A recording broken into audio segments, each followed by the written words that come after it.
What's going on, everybody? Welcome to the electric guitar tutorial for Great Is Thy Faithfulness by Lincoln Brewster, the live version. Let's jump right into it. So today I'm going to be playing through a Lincoln Brewster style patch that I created for the Line 6 Helix, HX Stomp, HX Effects, and Pod Go. So if you like this patch and you want to pick it up, click on the link down below and pick it up on my website. So this video is going to become a music theory lesson, so buckle up. There's not a whole lot of shredding going on in this song, but there's a lot of music theory knowledge to be learned. This song is a hymn, and there are a lot of crazy chord changes that I'm going to walk through. So this song is in the key of C.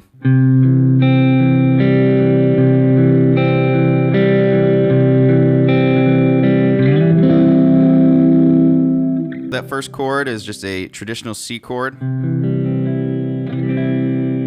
Ring finger, A string, second fret, D string, and first finger on the first fret, B string.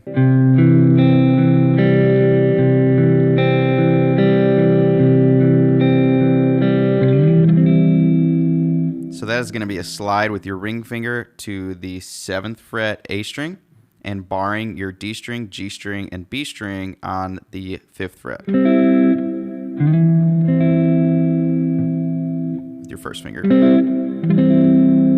And then you're in the verse. So that's just, you're back to your C chord. Then you're to your 4 chord, which is your F chord. But this is an inversion. So you're going to play, at first I thought it was going to be an A minor chord, because you hear that low A string, but it's actually going to be an inversion of your F chord. So how I'm playing that is an open A string, ring finger on the D string, 3rd fret, open G string. That's going to make it an F2 or an F9. And then it's going to be your first finger on your 1st fret. So you can also add your pinky to the high E string on the 3rd fret to add some brightness to it. So you can leave your open E string to make it more like a major 7 sound.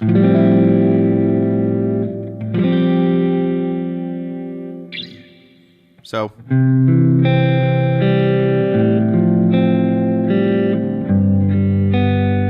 this is how I'm playing my G chord here. So there's 2 ways you can play it. You can play the open G chord. So literally just, you're splitting the difference between your ring finger and your pinky. So your ring finger goes on the low E string, 3rd fret, and your pinky goes on the high E string, 3rd fret. And you play everything open, and I'm using my ring finger to mute my A string.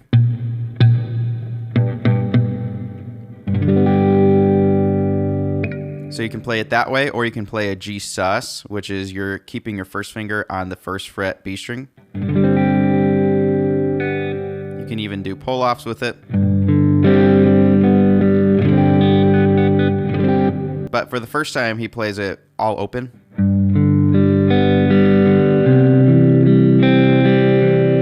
And then you're going to hammer on from your C chord.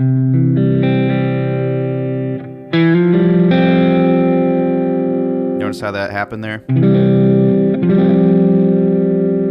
So now you're on your F chord.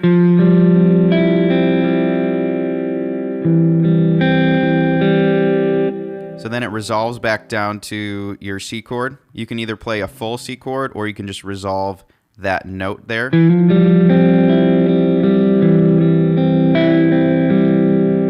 And here's where it gets interesting. So I'm going to play that up to that point.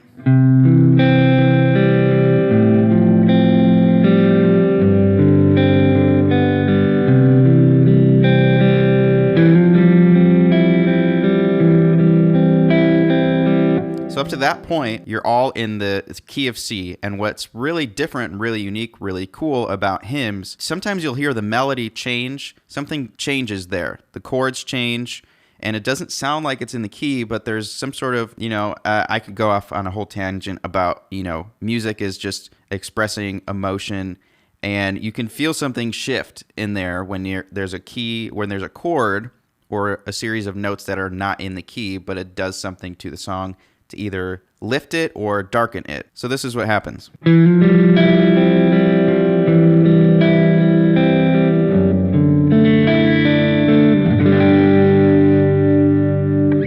So there's a chord I just played there that is not in the key. diving into it head first, that is what's called a secondary dominance. And I know that my college professor that teaches music theory, shout out to Robert Kanya, Dr. Kanya, because we went through like hymns like crazy. We literally opened the hymn book every class period and like went through and analyzed it. So this is coming in clutch here.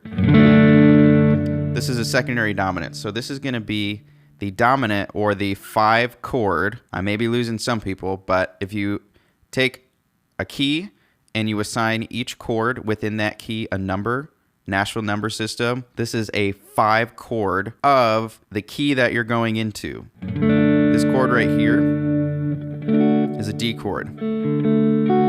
If you know anything about music theory, a D major chord is not in the key of C. It's actually in the key of G, which is what we're going to. We're going... Basically how I played it here, it's an inversion. So it's adding that bass note. It's a first inversion. D chord. So it's taking my ring finger or my middle finger on the 2nd fret and moving it from the high E string to the low E string. And this is how I play it. First finger, 2nd fret, low E string. Middle finger, 2nd fret, G string, and ring finger, 3rd fret, B string. And then how I'm resolving it is a G5 chord. The A string is muted by my middle finger, and I'm using my middle finger, low E string, 3rd fret, and top 2 fingers on the 3rd fret, B and E string. So the whole part of music is tension, release, which is why if I was playing like this, and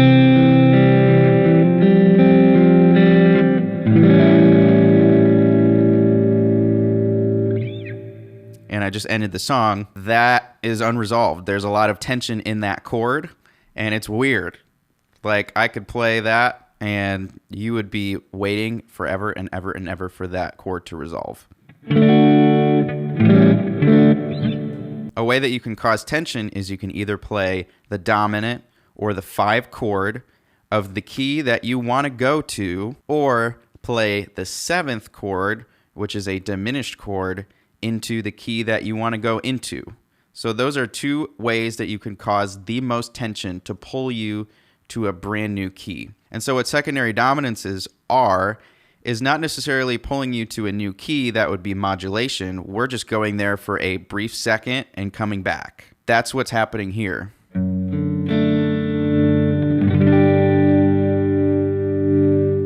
So that D over F sharp is the 5 of your G chord. So for a brief second, we transition to the key of G.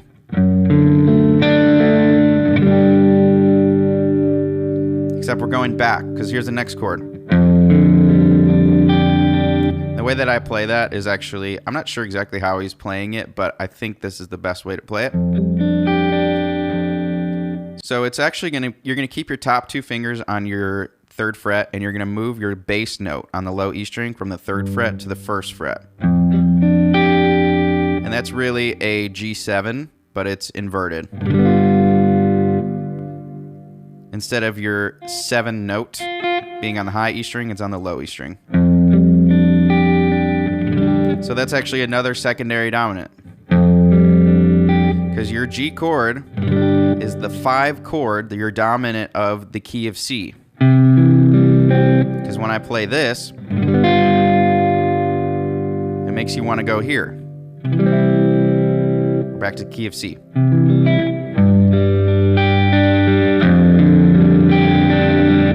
Would you look at that? The next chord is this. That chord comes in on the morning by morning. So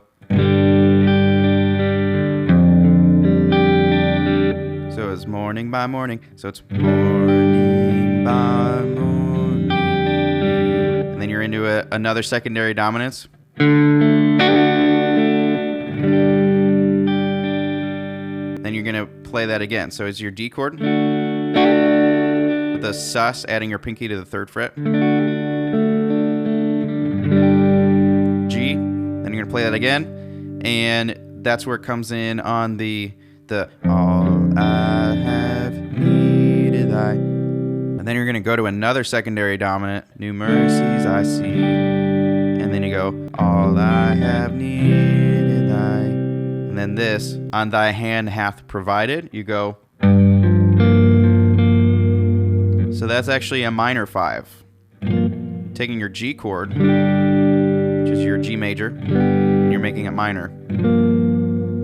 So how I'm playing that is middle finger on the low string, and then ring finger and pinky on the 3rd fret D and G string. Low E string, D string, G string. Just those 3 strings. And I'm using my middle finger to mute the A string. And then you're going to go to D minor 7. That chord is in the key of C. So it goes, and all I have needed thy hand hath provided. Then you go to the D minor 7. So your D minor 7 chord after your G minor is your first finger A string on the 5th fret, middle finger 5th fret G string, and ring finger 6th fret. And you're going to mute all the other strings. Like I mentioned, you can either use a 5 or a 7 chord, which is a diminished. So then after your D minor 7, you're going to a 7 half diminished. So that's going to be your first finger moving up a fret. Then it's going to be your ring finger on the 7th fret D string, and then middle finger 6th fret G string, and then pinky on the 7th fret B string. So I'm going to play it up to speed.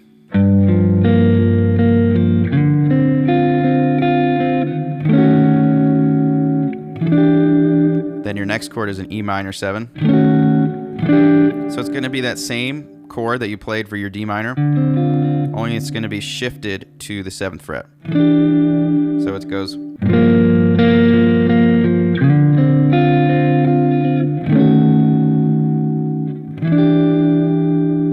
For the first 2 times, you're going to go to your D minor again, G,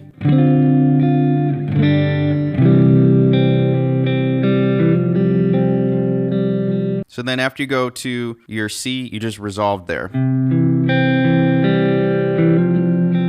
And then you can add your pinky to the D string on the 3rd fret to make it a sus. Then you're back into verse 2.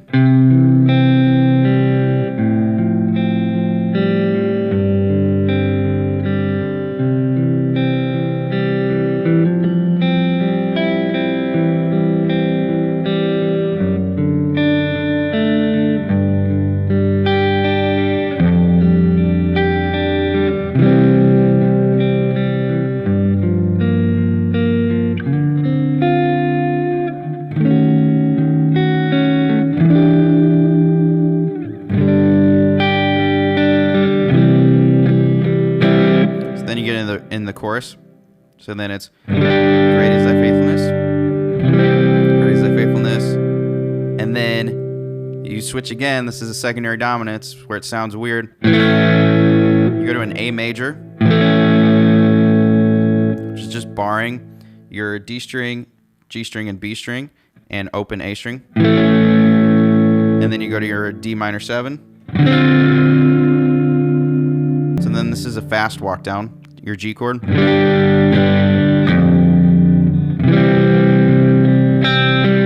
your C chord, and then D chord. To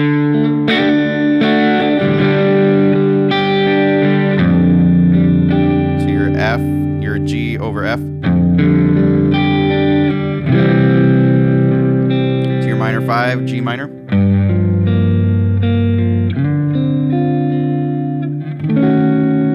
To your diminished, half diminished. E minor, D minor,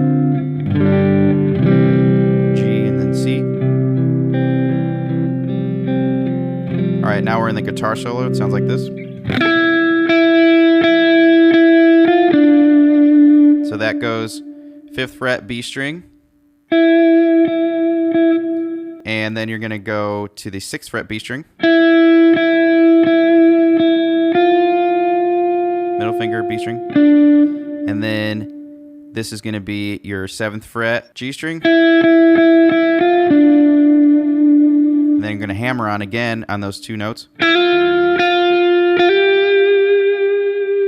And then you're going to hammer onto with your pinky, or you can slide up to the 8th fret B string. Here's where you should probably use your pinky for this. It's a hammer on pull off. So it's going to be your hammer onto the 8th fret, all on the B string. Pull off to the 5th fret B string. Moving on, 5th fret E string. You can kind of dig into that. High E string, 5th fret. Slide up to the 7th fret. Back down. 8th fret B string. 6th fret. 5th fret. So it goes.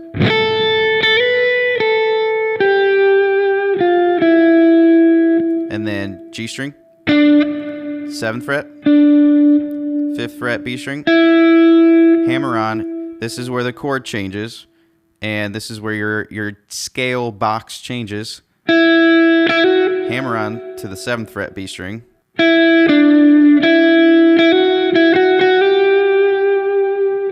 Exactly that way. It's going to be a slide to your 8th fret B string.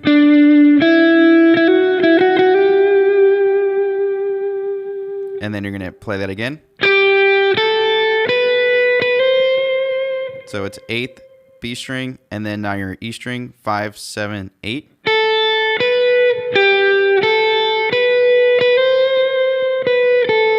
B string.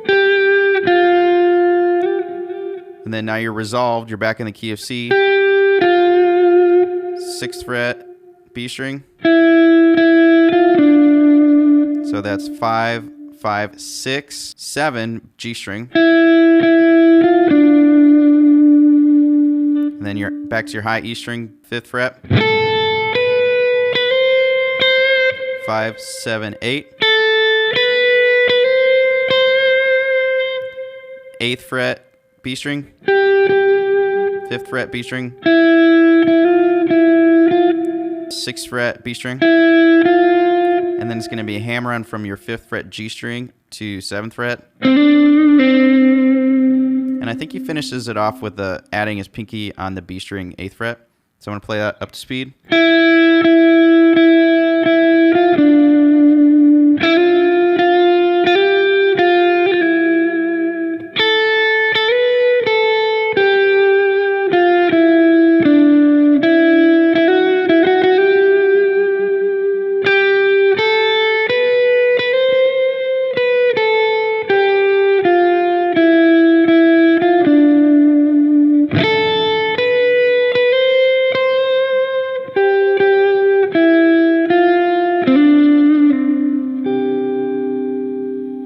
So then after that, you're back into another verse, and then you build into the great is thy faithfulness part, and then there's a series of tags there.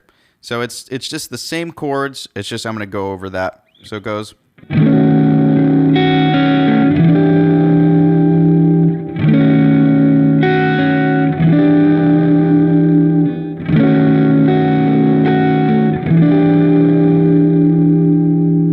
Then you go to your minor 2, which is your D minor.